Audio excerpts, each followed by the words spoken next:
Naman po nagkaya kami ng final inventory para po sa mga newly elected officials.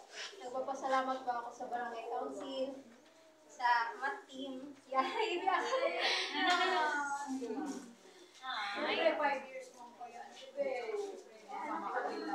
Gusto ko lang sabihin na salamat din sa 5 years na iba. And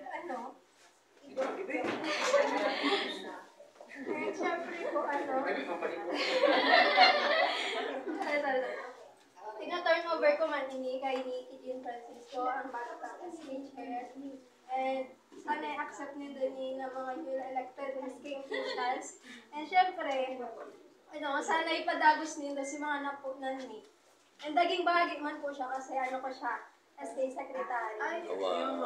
So, sana po, ipadagos na lang nindo si mga napunan and dagdagan na lang nindo para sa mga youth. And syempre, para sa barangay. Ayun lang yan. Salamat po muna sa barangay council. Salamat po.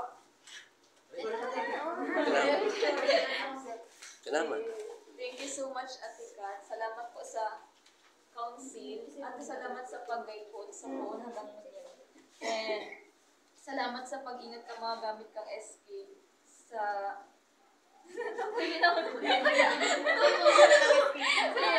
sa barangay council. Sana po kung sakali man maging okay po ang Eribahan, tatarabanan lang po kita. And salamat po sa team. Okay.